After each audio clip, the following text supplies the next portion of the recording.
नमस्कार दोस्तों, मैं अरविंद आपके अपने YouTube चैनल में हार्दिक स्वागत है। दोस्तों, हमने एक्सरसाइज 2 पढ़ ली थी, मतलब चैप्टर नंबर 2 पढ़ लिया था। इनवर्स ट्रिग्नोमेट्रिक फंक्शन मतलब प्रतिलोम त्रिकोणमिति फलन हमने पढ़ लिया था। आज हम स्टार्ट करने जा रहे हैं आयु मतलब कि मैट्रिक्स। आज हम स्टार्ट कौन सा करने जा रहे हैं? चैप्टर नंबर 3 है NCERT क्लास 12 का आयु मतलब कि मैट्रिक्स वाला। देखो, सबसे पहले मैट्रिक्स मतलब क्या होता है? मैट्रिक्स ये देखो,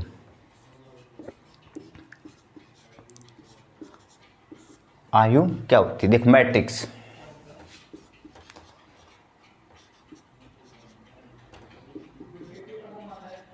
अब देखो मैट्रिक्स क्या होता है। देखो, जैसे कि कोई भी है, जैसे कि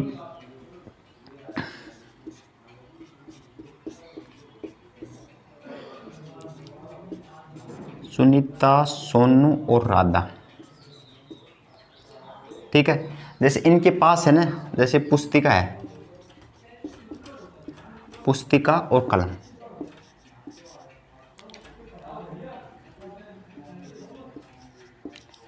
ठीक है।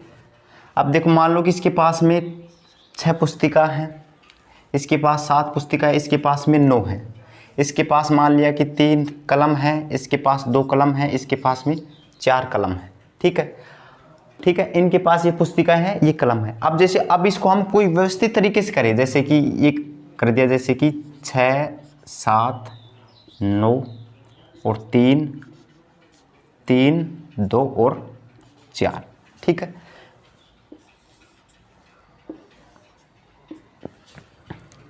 ठीक है, अब क्या होगा?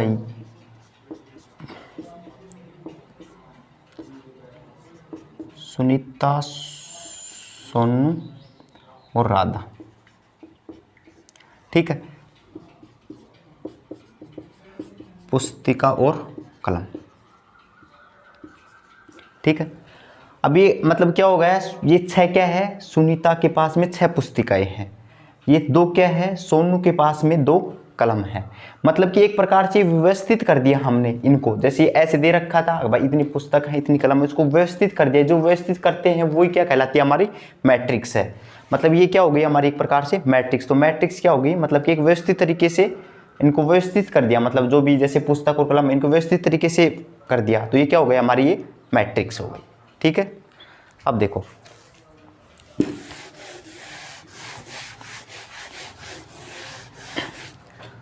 मतलब क्या हो गया? मतलब कि संख्या या फलनों का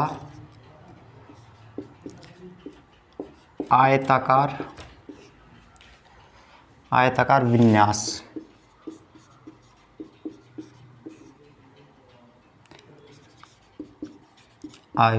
आयु या मैट्रिक्स कहलाती है, ठीक है। कोई संख्या या फलनों का जो आयताकार जो विन्यास होगा ना, ठीक है ना, जैसे कि ये आयताकार विन्यास बन गया ना, जो आयताकार जो विन्यास होगा वही क्या कहलाता है? हमारा मैट्रिक्स कहलाता है।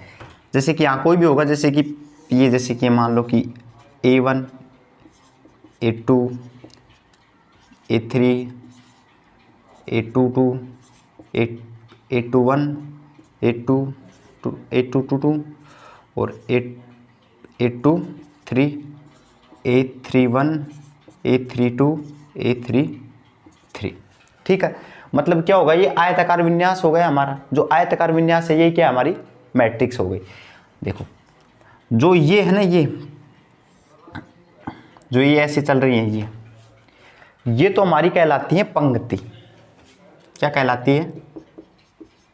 पंक्ति मतलब कि रो, ठीक है। जो ऐसे चल रही है ये, मतलब कि एक पंक्ति हो गई, दूसरी पंक्ति और तीसरी पंक्ति, मतलब ये ऐसे चलती है, ये तो कहलाती है पंक्ति मतलब कि रो। और ये कहलाता है स्तंभ, ठीक है, मतलब कि कॉलम, ठीक है। जो ऐसे चलता है ये क्या कहलाता है? हमारा कॉलम, ठीक है। मतलब कुल मिला क्या हो गया? 1, 2, 3, 3 ही तो पंक्ति हो गई इसमें और 3 ही कॉलम हो गए। तो मतलब यहाँ हम लिख देते हैं, मतलब कि 3 गुणा 3। ठीक है, तो पहले तो लिखते हैं पंक्ति को, मतलब कि ये तो हमारी है पंक्ति। ठीक है, मतलब कि रो। ठीक है, और ये है हमारा स्तंभ, मतलब कि कॉलम। ठीक है, तो ये तो मतलब कि क्या, इससे तो जैसे कि हम इससे m से कर देते हैं प्रदर्शित और इसको कर देते हैं n से। ठीक है, ये m और ये n, तो मतलब क्या होगा m गुणा में n, 3 गुणा 3, ये तो क्या हो गया हमारी पंक्ति। ऐसे चलती है, सबसे पहले किसको लिखते हैं हम, पंक्ति को। ये तो क्या हो गया हमारी पंक्ति और ये क्या हो गया हमारा स्तंभ। ठीक है, तो m गुणा n। ठीक है, हो गई मैट्रिक्स। अब देखो इसका कोटि,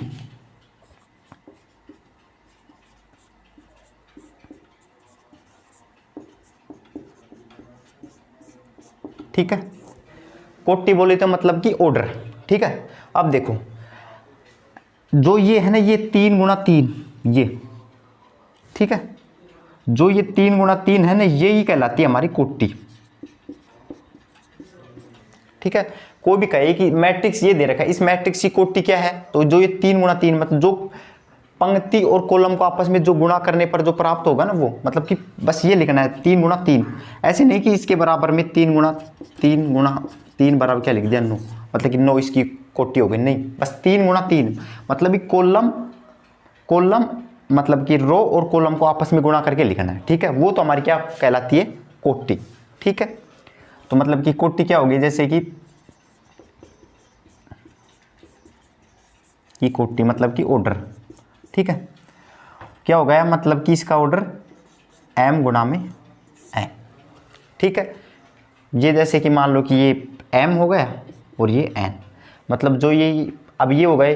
अब ये आपको कोई मैट्रिक्स दे दिया, इस मैट्रिक्स में पूछे कि मतलब कि कितने पंक्ति हैं, 3 पंक्ति हैं, कितने स्तंभ हैं, 3 स्तंभ हैं।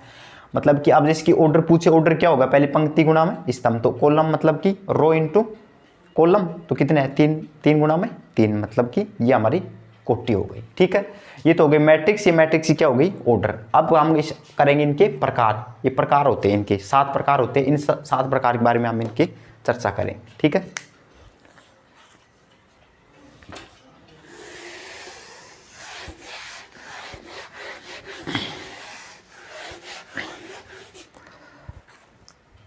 अब देखो सबसे पहले है प्रकार है स्तंभ मैट्रिक्स।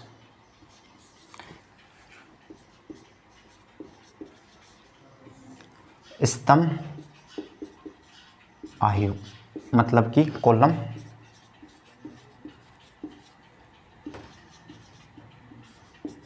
मैट्रिक्स। ठीक है, अब देखो मतलब कि सबसे पहले क्या है हमारी कॉलम मैट्रिक्स, मतलब कि स्तंभ आयु, मतलब कि नाम से पता चल रहा है स्तंभ मतलब कि एक ही स्तंभ होगा। ठीक है, नाम से पता चल रहा है क्या हो गया, मतलब कि ऐसी आयु जिसमें, ऐसी मैट्रिक्स जिसमें एक ही स्तंभ हो। ठीक है, मतलब कि एक ही स्तंभ हो, मतलब कि एक ही कॉलम हो, तो क्या कहलाती है हमारी कॉलम मैट्रिक्स। जैसे कि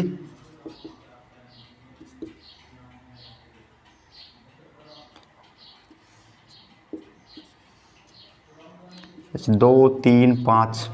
ठीक है, ठीक है, मतलब क्या होगा, इसमें एक ही स्तंभ है, इसमें भी एक ही स्तंभ है, मतलब कि कुल मिला के ये है कि स्तंभ एक होना चाहिए। ठीक है, हमें पंक्ति से कोई मतलब नहीं है, बस मतलब किससे, हमें स्तंभ से, मतलब इसका भी एक स्तंभ है, एक ही कॉलम है, इसका भी एक कॉलम है, तो क्या हो गया कॉलम मैट्रिक्स। ठीक है, ये तो हो गई इसकी बात। अब दूसरी क्या है, पंक्ति।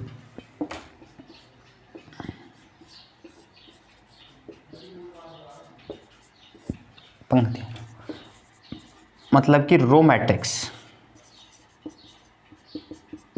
ठीक है, अब देखो नाम से पता चल रहा है कि जिसमें पंक्ति कितनी होंगी, एक, स्तंभ में मतलब कि एक स्तंभ होगा, और इसमें मतलब कि रो मैट्रिक्स में क्या होगा, मतलब कि एक ही रो होगी, मतलब कि एक ही पंक्ति होगी। ठीक है, मतलब कि ऐसी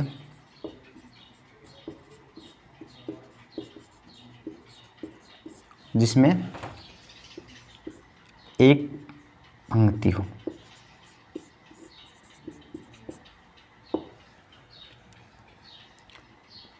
एक ही, ठीक है, मतलब कि जिसमें एक ही पंक्ति हो, मतलब कि जैसे कि एग्जाम्पल,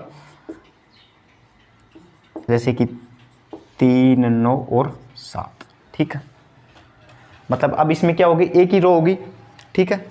जैसे और एग्जाम्पल लिख सकते हो, जैसे कि 17 और 19, ठीक है, इसमें भी एक ही पंक्ति है, एक ही रो है, ठीक है। तो ये हमारी क्या होगी, पंक्ति। ये क्या होगा, स्तंभ। नाम से पता चल रहा है जिसमें एक स्तंभ, एक ही स्तंभ हो तो वो तो क्या कहलाएगी, एक स्तंभ है, और जिसमें एक ही पंक्ति हो वो क्या कहलाएगी, रो मैट्रिक्स, ठीक है। अब हम करते हैं वर्ग आयु।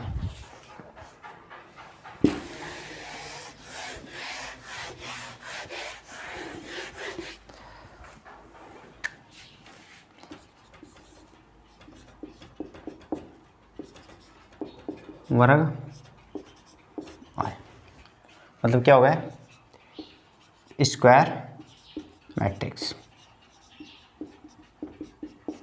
ठीक है, स्क्वायर मैट्रिक्स, ठीक है। मतलब कि इसमें क्या होगा कि ऐसी आयु जिसमें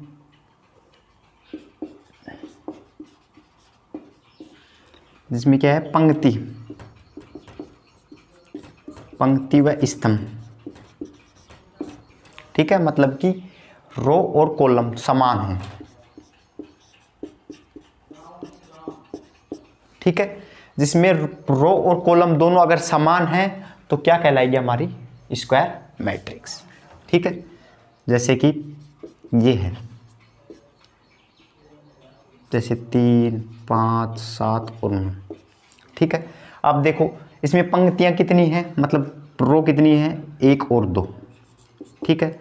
स्तंभ कितने हैं, 1 और 2, मतलब कि 2, मतलब ऑर्डर किसका आ गया, 2/2, मतलब क्या हो गया, मतलब पंक्ति स्तंभ समान हो गई, तो समान हो गई तो इसमें क्या कहते हैं, स्क्वायर मैट्रिक्स, मतलब कि वर्ग आयु, ठीक है। जैसे कि अब देखो ये है, आप कहोगे सर ये तो वर्ग मैट्रिक्स है ही नहीं, क्यों नहीं है। अब देखो इसमें पंक्ति कितनी है, पंक्ति कितनी है, 1 है, स्तंभ कितना है, 1, परिभाषा क्या है, पंक्ति स्तंभ समान होना चाहिए, इसमें पंक्ति स्तंभ समान है, इसलिए ये भी क्या हो गई हमारी, क्या हो गई, वर्ग आयु, ठीक है। अब देखो अब करते हैं विकर्ण।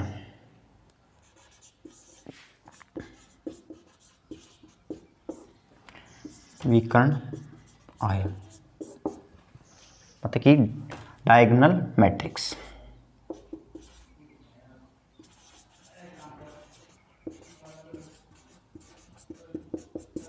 ठीक है, डायगोनल मैट्रिक्स। देखो ये क्या होती है, जो विकर्ण मैट्रिक्स है ना, वो विकर्ण मैट्रिक्स मतलब कि जो हमारी है ना, ये होनी चाहिए वर्ग वाली, मतलब कि विकर्ण मैट्रिक्स है ना, वर्ग होना चाहिए, मतलब कि क्या कहेंगे, इसकी परिभाषा क्या है, ऐसी वर्ग आयु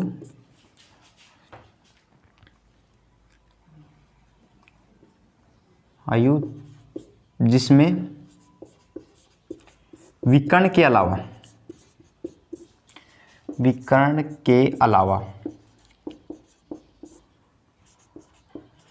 सभी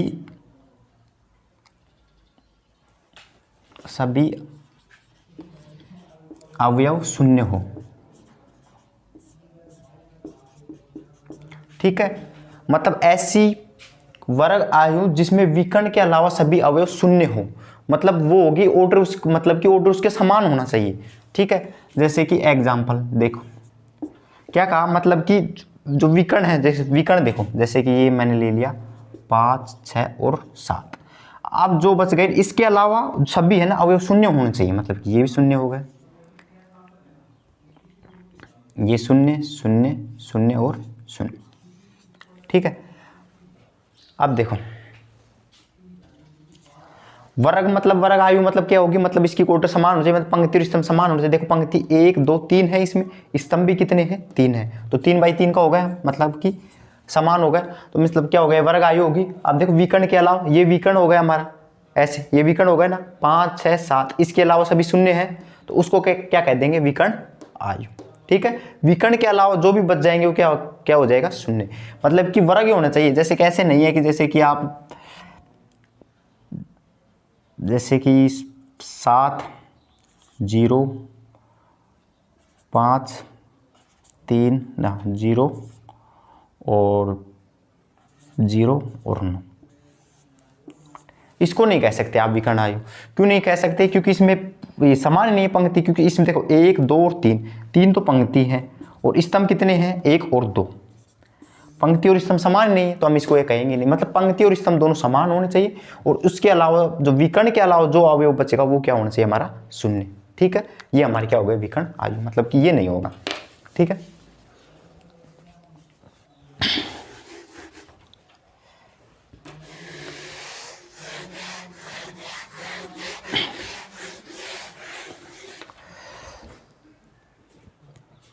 विकर्ण हो गया। अब देखो 5वां है अदिश। अदिश, अब देखो स्केलर,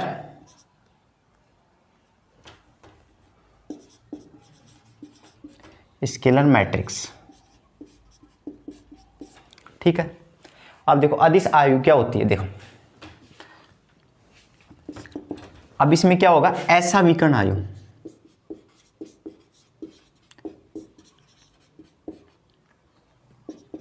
ऐसा विकर्ण आयु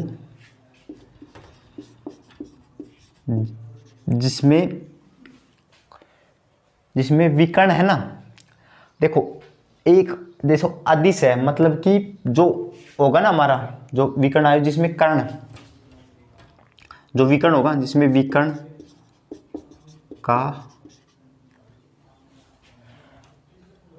का मान समान हो।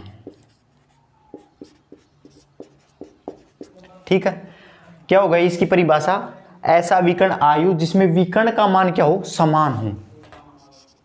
मतलब पहले सबसे पहले क्या लेना हमें, विकर्ण आयु। देखो जैसे एग्जांपल, मतलब क्या होगा, विकर्ण आयु क्या है, मतलब कि विकर्ण के अलावा और सभी क्या होंगे, शून्य होंगे। पर लेकिन जो विकर्ण का मान है ना वो समान होना चाहिए। जैसे कि 2 है तो विकर्ण क्या होगा, 2 ही होगा। ठीक है, आप 3 3 ले लो, 4 4 ले लो, जैसे 5 0 0 और 5। ठीक है, ये 3/3 का होगा, ये 2/2 का होगा। मतलब 3 पंक्ति हैं और 3 ही स्तंभ हैं। मतलब कि इसमें क्या है, जो विकर्ण है ना हमारा, विकर्ण कैसा होना चाहिए, समान। तो समान ही है, देखो इसमें भी समान है और इसमें भी समान है। क्या हो गया हमारा अदिश आयु। अब आ जाओ हमारा तत्समक।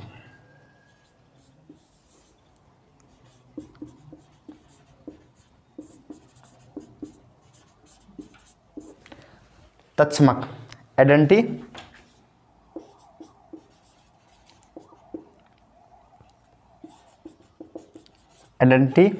मैट्रिक्स।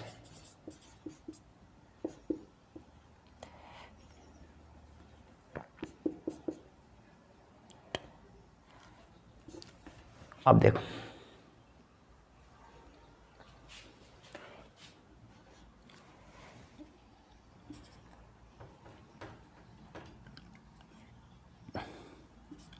देखो आइडेंटिटी मैट्रिक्स। अब देखो तत्समक आयु क्या होता है, ऐसा विकर्ण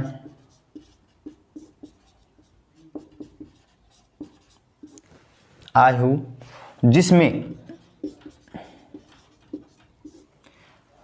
मतलब जिसमें विकर्ण का मान मतलब कि 1 हो। ठीक है, इसमें तो क्या है, विकर्ण का मान समान है, लेकिन इसमें क्या होगा, विकर्ण का मान 1 होगा। मतलब फिक्स कर दिया कि 1 ही है। जैसे कि ठीक है, अब इसमें विकर्ण का मान कितना होगा, 1 हो गया ना, तो ये क्या होगी, तत्समक हो गई। ठीक है, जैसे 3/3 का ले लो,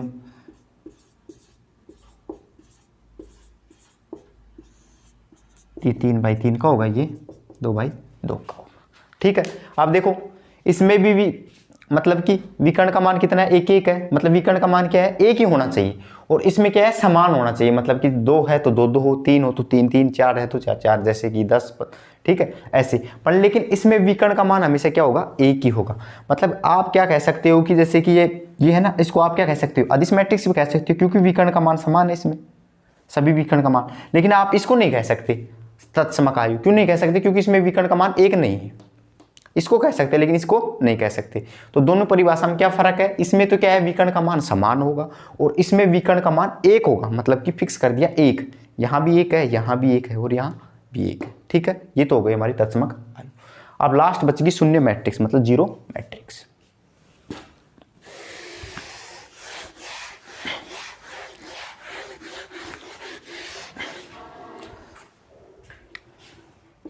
सातवीं हमारी शून्य मैट्रिक्स।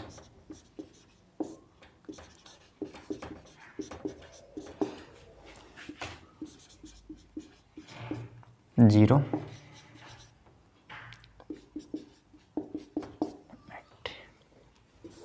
ठीक है। शून्य मैट्रिक्स मतलब कि जीरो मैट्रिक्स। जीरो मैट्रिक्स क्या होगा, जिसमें सभी अवयव शून्य हो, ठीक है, ऐसे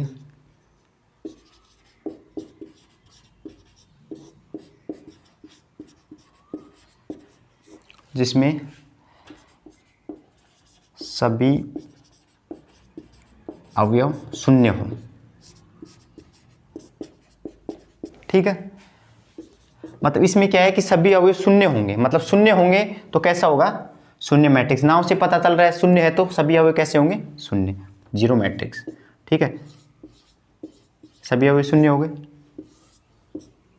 0 0 0 0 0, ये भी हमारी कैसे हो गई, शून्य मैट्रिक्स हो गई। मतलब कि सभी अवयव कैसे होंगे, शून्य, शून्य होंगे तो सभी अवयव कैसे होंगे, जीरो मैट्रिक्स। ये तो होगा ये हमारी मैट्रिक्स के प्रकार, ठीक है।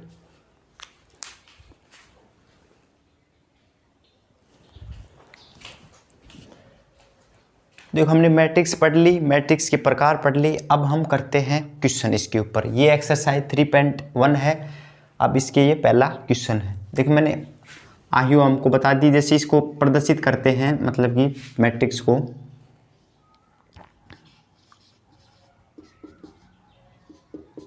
ठीक है, इसको करते हैं मतलब कि AIJ और M गुणा N, ठीक है। या स्मॉल ले लो या कैपिटल ले लो, कोई फर्क नहीं पड़ता।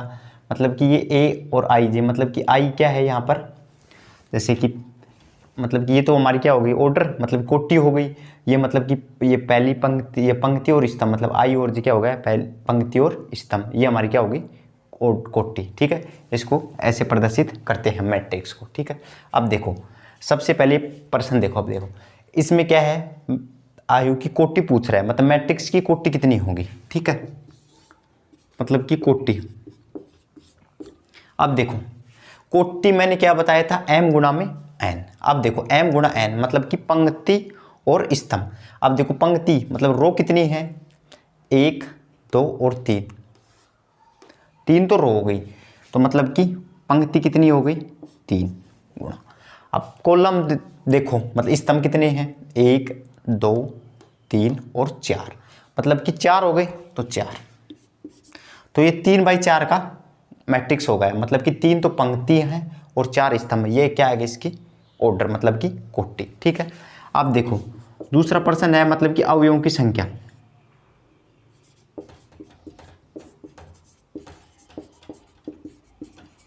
ठीक है। अवयवों की संख्या क्या होती है, जो हमारी कोटि होती है इनको आपस में गुणा करके लिखना है, बस कुछ नहीं करना। कि मतलब कि 3 गुणा में 4, मतलब क्या हो गया 12। टोटल अवयव कितने हो गए, 12। मतलब कि अवयव पूछ रहे हैं टोटल, मतलब कि जैसे कि ये 4 4 8 और 4 3 12, मतलब कि अवयव, मतलब जो हमारी जो कोटि आएगी ना उसको आपस में गुणा करके लिख देंगे तो वो तो हो जाएगी, मतलब कि संख्या। अवयव कितने हैं, कोई भी मैट्रिक्स है उसमें अवयव की संख्या क्या है, उनको आपस में गुणा कर देंगे, ठीक है, कॉलम और रो को, ठीक है। तो कोटि क्या हो गई, रो और कॉलम गुणा, ठीक है।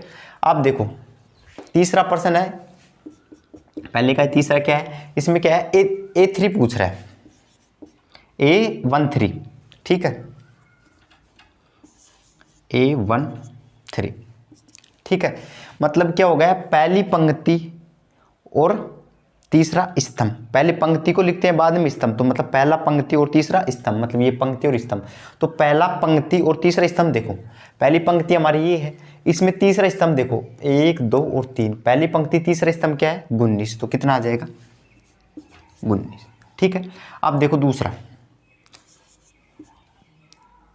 8 2 1, मतलब कि दूसरी पंक्ति और पहला स्तंभ। ठीक है, तो दूसरी पंक्ति ये है और दूसरी पंक्ति में पहला स्तंभ, पहला ये है, तो कितना आ गया 35। ठीक है, अब देखो 833, मतलब तीसरी पंक्ति और तीसरा स्तंभ, ये तीसरी पंक्ति हो गई और तीसरा स्तंभ, मतलब कि पहला दूसरा ये तीसरा स्तंभ, तीसरी पंक्ति तीसरा स्तंभ कितना है -5। ठीक है, 824, मतलब दूसरी पंक्ति और चौथा स्तंभ। ठीक है, अब देखो दूसरी पंक्ति, दूसरी रो कौन सी है, ये है, और चौथा कॉलम है, मतलब कि चौथा कॉलम कौन सा है, ये दूसरी पंक्ति और चौथा, मतलब कि 1 2 3 चौथी, और कितने हैं 12। ठीक है, और एक क्या है 8 2 3, मतलब कि दूसरी पंक्ति और तीसरा स्तंभ। दूसरी पंक्ति क्या है, ये है, और स्तंभ तीसरा स्तंभ ये होगा, कितना होगा 5/2, 5/2। ठीक है, पहले कोटि पूछी, कोटि कितनी है, 3 पंक्ति है और 4 स्तंभ, 3/4। अवयव की संख्या पूछी, आपस में गुणा करके लिख दिया, 4 3 12। अब जो पूछ रहे हैं, जो अवयव को जो भी पूछ रहा है वो लिख दिया, जैसे कि 1 3, मतलब पहला पंक्ति और तीसरा स्तंभ, पहली पंक्ति कौन सी ये, इसका तीसरा स्तंभ कौन सा है ये 19, तो ऐसे। ठीक है,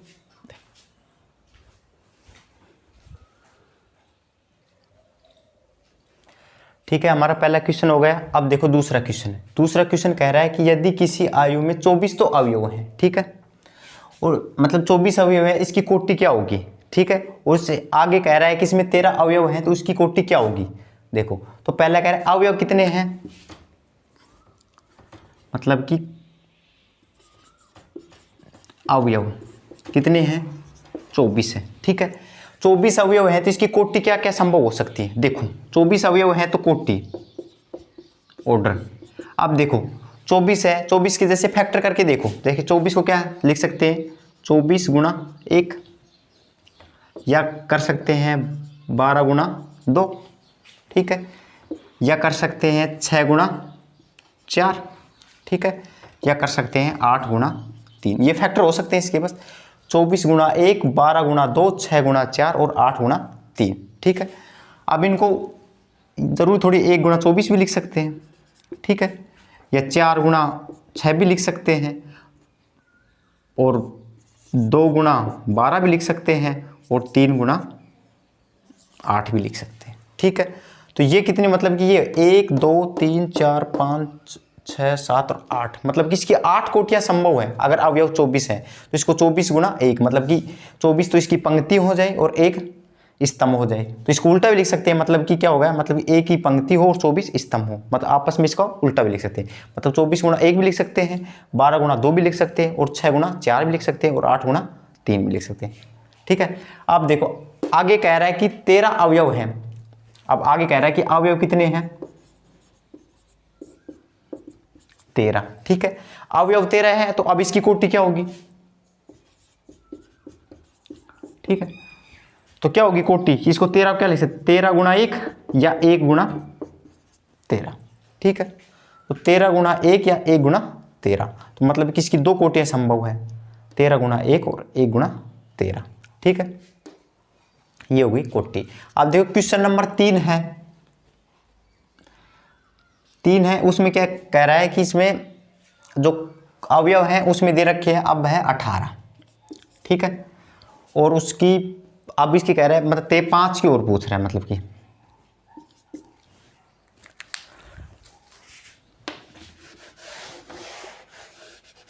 ठीक है, अब उसमें क्या है 18 अवयव दे दी, कितने 18।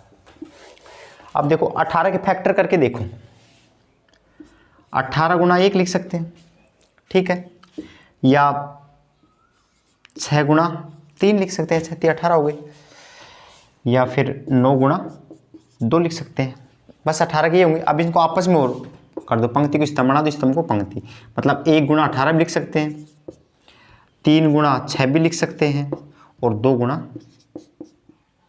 9 भी लिख सकते हैं। तो 18 अवयव है तो उसकी कोटि ये संभव है। ठीक है, अब आगे प्रश्न में कह रहा है कि अवयव अगर 5 हो, जैसे अगर 5 है अवयव तो कोटि क्या होगी, 5 गुणा 1 भी लिख सकते हैं और 1 गुणा 5, मतलब 5 पंक्ति और 1 स्तंभ। ठीक है, तो मतलब कुल मिला के जो अभाज्य संख्या होती है उनकी 2 कोटियाँ संभव होती है, मतलब कि एक तो मतलब 1 हो जाएगा, मतलब पंक्ति से एक बार में तो 1 हो जाएगा और अगले में स्तंभ 1 हो जाएगा। तो मतलब कि 18 की तो ये कोटियाँ संभव है और अवयव 5 हैं तो इसकी कोटियाँ ये संभव है। ठीक है, स्क्रीनशॉट ले लो।